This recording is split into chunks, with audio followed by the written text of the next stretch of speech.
प्यारे बच्चों को गुड मॉर्निंग। आपका अपना यूट्यूब चैनल LK मीना पे सभी का स्वागत है। तो शिक्षा निदेशालय की तरफ से दी जाने वाली वर्कशीट हमारी आज की 27 और विषय हमारा सामाजिक विज्ञान और ये कक्षा 7 के बच्चों के लिए है। सभी बच्चे यहाँ पे अपना नाम लिखें, यहाँ पे अपने कक्षा अध्यापक का नाम लिखेंगे। आज की तारीख हमारी 22/1/2021 और दिन हमारा गुरुवार का है। तो आज की वर्कशीट बेहद आसान रहने वाली है, तो सभी बच्चे वीडियो को अंत तक देखें और इसे अच्छे से समझने का आप प्रयास करेंगे। अगर आपको कोई परेशानी दिक्कत है तो आप मुझे हमें यूट्यूब पे कमेंट करके अवश्य बताएं, आपकी समस्याओं का समाधान किया जाएगा। तो शुरू करते हैं आज की वर्कशीट। तो जो भी बच्चे मेरे चैनल पर नए हैं तो प्लीज़ यूट्यूब चैनल को सब्सक्राइब करें। ओके, मुग़ल साम्राज्य। तो देखो, हम मुग़ल साम्राज्य के बारे में हम पिछली वर्कशीटों में पढ़ते आ रहे हैं कि भाई कौन कैसे, जैसे बाबर, अकबर, हुमायूं, जहांगीर, शाहजहाँ, औरंगजेब, ये सभी मुग़ल सम्राट हुआ करते थे। तो उन्होंने कैसे कैसे अपनी प्रशासन व्यवस्था को चलाया। तो मुग़लों की आमदनी का प्रमुख साधन किसानों की उपज से मिलना राजस्व था कि उनके किसानों पे जो टैक्स लगता आय से, भाई किसानों की जो खेती बाड़ी करते थे तो उनके उपज से जो टैक्स लगता था वही उनकी प्रमुख आमदनी का स्रोत था। ये चीज़ हमें ध्यान रखनी है। और अकबर के राजस्व मंत्री टोडरमल ने 10 साल की काल विधि के लिए कृषि पैदावार, तैयार कीमतों को, भूमि का सार्वजनिक पूर्वक सर्वेक्षण किया था। अब आपको पूछ ले कोई कि अकबर के राजस्व मंत्री का क्या नाम था कि जो इस कार्य को देखता था भूमि संबंधित काल को, तो उसका नाम था टोडरमल। ये हमें याद करना है, ठीक है बेटा। आगे हम देखते हैं इसमें अधिकतर स्थानों पर किसान ग्रामीण कुलीन यानी कि मुखिया या स्थानीय सरदारों के माध्यम से राजस्व देते थे। कि अधिकतर किसान क्या करते थे, ग्रामीण या जो स्थानीय सरदार होते थे, उनको मुखिया होते थे, तो उन्हीं के माध्यम से सरकार को वो टैक्स देते थे। ठीक है। प्राप्त आंकड़ों के आधार पर प्रत्येक फसल पर नगद के रूप में कर निश्चित कर दिया जाता था। मतलब जो ये भी जितने भाई किसी की पैदावार जितनी, तो उस पर एक निश्चित करके ही राजस्व वो जमा कराते थे स्थानीय सरदारों को। और आगे कुछ क्षेत्रों में जमींदार इतने शक्तिशाली होते थे कि मुग़ल प्रशासकों द्वारा शोषण किए जाने की स्थिति में वो विद्रोह कर सकते थे। मतलब कुछ ऐसे जमींदार शक्तिशाली थे वो क्या करते थे, मुग़ल शासकों को कर नहीं देते थे, उनके खिलाफ विद्रोह कर देते थे। आगे हमें यहाँ में क्या दिया गया है कि प्रत्येक सूबे मतलब बेटा एक प्रांत होता है, उसका पहले सूबे कहा जाता था, उसको प्रांत के नाम से जाना जाता है। प्रत्येक प्रांत को राजस्व मंडलों में बांटा गया कि प्रत्येक प्रांत को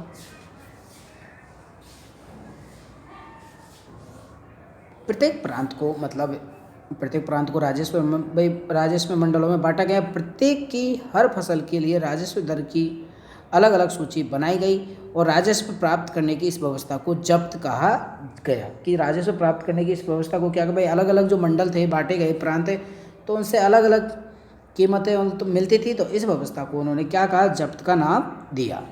कभी कभी एक ही जाति के जमींदार और किसान मुग़ल सत्ता के खिलाफ मिलकर क्या कर देते थे, विद्रोह कर देते। भाई जैसे सिख है, हिंदू है, तो वो के भाई मुस्लिम है, तो वो क्या करते थे, मुग़ल सत्ता के खिलाफ क्या करते थे, मिलकर विद्रोह कर देते थे, क्योंकि ज़्यादा ही शोषण उनका अगर होता था तो। ओके स्टूडेंट, आगे कह रहा है कि समस्त मध्यस्थों के लिए चाहे वे स्थानीय ग्राम के मुखिया हों या फिर शक्तिशाली सरदार हों, मुग़ल एक ही शब्द यूज कर देते। क्या कहते थे उनको, जमींदार ही कहते थे। चाहे वो कितना भी बड़ा शक्तिशाली सरदार हो या स्थानीय ग्राम का मुखिया हो, तो उनको सबका एक ही नाम वो दिया करते थे। क्या नाम दिया करते थे बेटा, जमींदार। ठीक है बेटा। आगे कि जब्त व्यवस्था उन स्थानों पर अधिक प्रचलित थी, कि जब्त जो ये व्यवस्था थी कर की, तो उन स्थानों पर प्रचलित थी जहाँ पर मुग़ल प्रशासनिक अधिकारी भूमि का निरीक्षण कर सकते थे। ऐसी हर जगह ये लागू नहीं थी कि जहाँ पर उनका मुग़ल प्रशासनिक अधिकारी भूमि का निरीक्षण कर सकते थे, वहाँ पर ये जब्त व्यवस्था लागू की गई थी।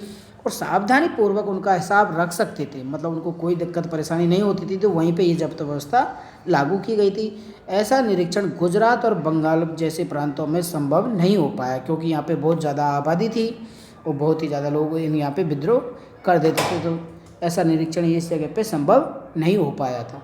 ठीक है बेटा। आगे क्या करा कि 17वीं शताब्दी के आखिर से ऐसे किसानों ने विद्रोह ने मुगल साम्राज्य के स्थायित्व को चुनौती दी। 17वीं शताब्दी के आखिर में 17वीं शताब्दी के आखिर में कुछ ऐसे विस्फोटक विद्रोह हुए कि जिन्होंने क्या किया था, इन मुगलों की जो शासन व्यवस्था थी उनको क्या कर दिया था, उनको चुनौती दे दिया था, उनकी बातों को उन्होंने स्वीकार नहीं किया था। ओके बेटा, तो इस तरह आपकी वर्कशीट कंप्लीट होती है। ये कुछ पॉइंट दिए हैं महत्वपूर्ण, तो इन पॉइंटों को आप एक बार अच्छे से रीड करेंगे। तो ये 10 पॉइंट दिए हुए हैं इन्हें हमें अच्छे से एक बार पढ़ना है, फिर हमारे इसके क्वेश्चन आंसर को हमें करना है। ठीक है बेटा, अब देखते हैं हम बेटा इसके क्वेश्चन आंसर कि मुगलों की आमदनी का प्रमुख साधन क्या था। तो आपने पढ़ाई है कि इसका हम पहले क्वेश्चन का आंसर लिखेंगे बेटा, ये वाला ये हमारा पहला क्वेश्चन का आंसर होगा कि मुगलों की आमदनी का प्रमुख साधन यही था कि किसानों की उपज से मिलने वाला राजस्व था, तो वही मुगलों की आमदनी का स्रोत था। ओके बेटा, अब देखते हैं हम दूसरा क्वेश्चन क्या था कि मुगल साम्राज्य में जमींदारों की क्या भूमिका थी। तो इसमें क्या कह रहा है कि मुगल साम्राज्य में जमींदारों की भूमिका क्या थी, कि वो क्या करते थे वो भाई किसानों से अपना कर इकट्ठा करके और मुगल शासकों को देते थे। दूसरे क्वेश्चन का आंसर हम यहाँ पे लिख देंगे बेटा। ठीक है, दूसरे क्वेश्चन का आंसर हम यहाँ पे लिखें कि जमींदार किसानों से राजस्व लेते थे और एकत्रित किए गए राजस्व को क्या करते थे, जमींदार सरकारी खजानों मुगलों के उसके खजाने में जमा करा देते थे। जमींदार किसानों से राजस्व लेते और एकत्रित करके उसे मुगल शासकों के खजाने में उसे जमा करा देते थे, जो भी उनका सरकारी खजाना बना रखा था।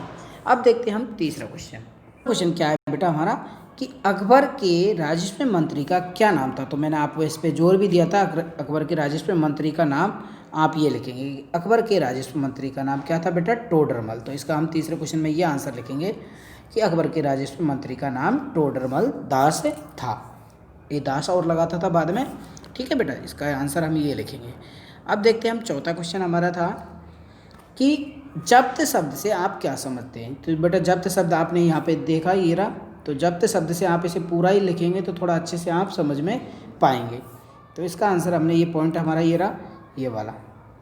ठीक है, तो इसको हम पूरे को ही लिख लें कि प्रत्येक सूबे को या राजस्व मंडलों में बांटा गया, प्रत्येक की हर फसल के लिए राजस्व दर की अलग सूची बनाई गई और राजस्व प्राप्त करने की इस व्यवस्था को जब्त कहा गया। ओके, तो ये हमारे चौथे क्वेश्चन का आंसर हो जाएगा। अब हमारा पांचवा क्वेश्चन क्या है बेटा, हमारा पांचवा क्वेश्चन था कि जब्त व्यवस्था कहाँ अधिक प्रचलित थी। तो आपने ये भी आपने पढ़ा इस वर्कशीट में, ये रहा। तो हम पांचवा क्वेश्चन का आंसर भी हम ये पूरा हम लिखेंगे कि जब्त व्यवस्था उन स्थानों पर प्रचलित थी जहाँ पर मुगल प्रशासनिक अधिकारी भूमि का निरीक्षण कर सकते थे और सावधानी पूर्वक उनका हिसाब रख सकते थे। ऐसा निरीक्षण गुजरात और बंगाल जैसे प्रांतों में संभव नहीं हो पाया। तो आप समझ गए होंगे जब्त व्यवस्था यहीं पे थी कि जहाँ पे उनके मुगल प्रशासनिक अधिकारी भूमि का निरीक्षण कर सकते थे। तो इसमें एक यहाँ पे ये दिया गया एक चित्र, इसे देखेंगे कि शाहजहाँ के राजकाल का एक ये लघु चित्र है जिसमें उसके पिता के समय के भ्रष्टाचार के बारे में बताया गया। तो आप इसका आंसर आपने खुद करके देखेंगे और उसे किताब में खुद पढ़ेंगे। ओके स्टूडेंट, तो इस प्रकार बेटा आपकी वर्कशीट कंप्लीट होती है। तो सभी प्यारे बच्चे इसे अपने सामाजिक विज्ञान की कॉपी में करेंगे और अपने टीचर से चेक करवाएंगे। इस वीडियो को लाइक और चैनल को सब्सक्राइब जरूर करें आपको अगर अच्छे से समझ में आया हो। और सभी बच्चे कोविड-19 के विरुद्ध अपने आप को सुरक्षित रखने के लिए 2 गज अथवा 6 फुट की दूरी ये भारीरिक लिखा हुआ है, इसे हम शारीरिक कर लेंगे। क्या कर लेंगे बेटा, शारीरिक दूरी का पालन कीजिए सभी बच्चे। Thank you, bye bye. और चैनल को सब्सक्राइब लाइक ज़रूर करें।